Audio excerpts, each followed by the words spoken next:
Hello folks, I am making this video simply because this is a video I wish I had a chance to see myself before buying these two watches. So I'm going to do a comparison of the Omega Aqua Terra with a lacquered black dial and a different bracelet. This is the 2024 edition compared to the Rolex Yachtmaster 40. And this has got the blue dial. It's kind of hard to see, but this is the blue dial.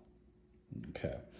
So I'm going to compare on a few things. I'm going to start out with the design. First and foremost, both of these are pretty clean. They don't have chronographs.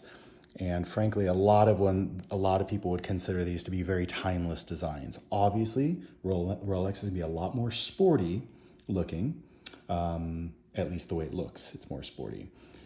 Okay, whereas the Aqua Terra is definitely more of a dressy watch. A lot more polish on the bezel, as you can see, on the case. Polished steel and a very, very clean, professional look. A little bit better for business, a little bit better for sports, at least based upon looks. We're going to get to the other stats here in a moment. The next is going to be movement. Now, most people would argue that the movement of the Rolex is better. And by many, many categories, it absolutely is. The first one being the fact that it has plus or minus 2 seconds per day, which is pretty damn impressive and about double what the chronometer certifications are. Now, the Omega is more like 5 seconds per day. However, it's also got a MEDAS certification, which compares a lot more than just timing. So it also compares whether the water resistance and all, several other factors that ultimately just make sure that it is a very, very quality watch.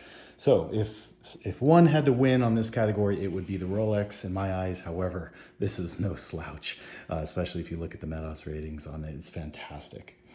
The second one would be water resistance. Now, Rolex 100 meters is the advertised amount. This does have a trip lock, therefore it can go probably a little bit more, but it's not really guaranteed at anything more.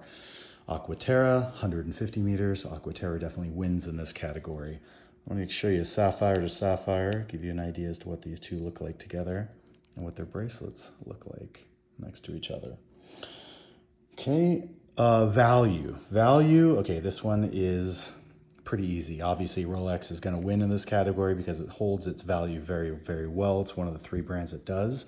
Omega does shed value, at least in the first year or two. It drops a lot, and then after that, it holds pretty well, somewhere in the 4 to 5K range, whereas Rolex tends to hold at its retail. These days, it's more like retail in 2025. If I had to pick one overall, let me show you one other factor here in my decision in this is something called the anti-reflective coating. If you look on the left, the Aqua Terra has it, which means it's clearer even in even when there's reflection, whereas the Rolex does not. Now, I don't know why Rolex does not do double anti-reflective. They only do single, which is on the bottom, whereas most other luxury watches do double. So that's a win, in my opinion, for the Omega. Now, the Rolex has more of an adjustment on the bracelet, obviously, and that is a huge win. Whereas the Omega does have one. On this new bracelet, there is a little bit of extra space, but it's only 2 millimeters, not substantial. But frankly, all these links are so small that getting a good fit is so easy on this. So I'm just kind of talking through a few of the things I would consider when it comes to the overall. I personally consider this Omega to be far more attractive personally, because this Rolex there's something about that sporty look where it just I don't know, it just seems a little lost for whatever reason. Yes, it's timeless. Yes, it's obviously iconic. Both of these are. However, this at work versus this at work, this one out, kayaking or something like that might fit a bit more, but frankly, this just works equally well in that respect. And frankly, all the anti-magnetism and such like that makes this a better travel watch in that respect as well.